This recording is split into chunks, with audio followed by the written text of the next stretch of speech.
On this edition of the Southington K Factor, we'll take an inside look at the race for the White House as it comes to an end with Chief Political Correspondent Stephen Leggett.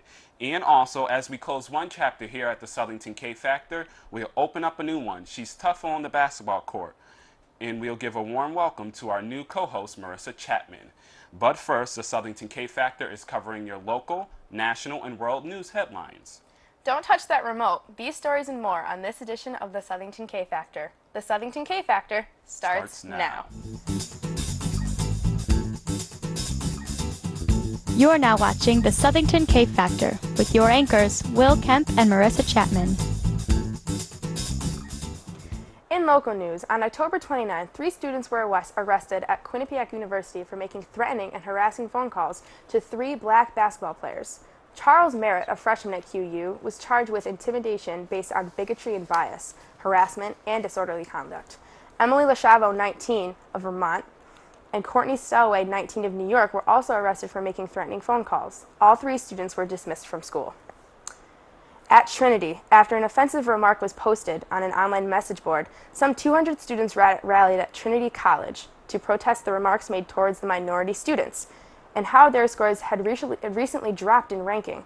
The rally was described as a positive and showed what Trinity was all about. News coming from California, a horrifying story coming from a small town in Sacramento, California. This story may not be suitable for children under 12. A young girl who celebrated her 3rd birthday 2 weeks ago was shot and killed while sleeping in her Baxter County, California home. The girl's mother told KSATV News that the 3-year-old Eternity Gonzalez was just sleeping in her bed when the shots were fired. The 3-year-old left with gunshot wounds to her lower chest and legs. Police are still investigating.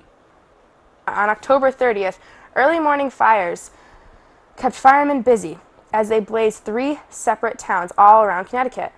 Fires broke out in New Haven, Niantic, and Waterford. In Waterford, a fire destroyed a single-family home near the Niantic River. All residents got out safely. In Niantic, a fire tore through a 3-family home. The fire was reported around 1:30 a.m. In New Haven, firefighters are investigating a fire that started in the early morning at an apartment building on Quinnipiac Avenue. There has so far been no word of how the fire was started. A student athlete at a community college in Beaver County, Pittsburgh, collapsed and died at a practice, the school said.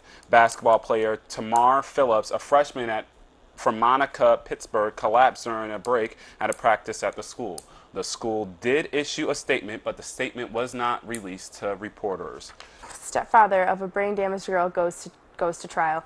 In recent news, a man accused of beating his 11-year-old daughter into a coma had a trial beginning on Wednesday. Jason Strickland will appear before the Hampden Superior Court in Massachusetts. According to authorities, Strickland and his wife Holly beat their daughter Haley so severely that she went into a coma in September of 2005. Doctors were not positive that Haley would recover, but now 14, she is the center of a legal case, which is revolved around the decision of taking her off the feeding tube. However, Haley is showing signs of improvement. Unfortunately, Holly Strickland, the mother, died in an apparent murder-suicide. The death of an 8-year-old Christopher Bizielgi is raising question about gun laws in Massachusetts. The little boy got hold of a gun and sadly lost control, causing the bullets to shoot upward at his head. He was taken to Bay State Medical Center in Springfield, where he died. As of right now, the law in Massachusetts says that kids at the age of 15 can fire a rifle. This tragic incident is now pushing that law to change.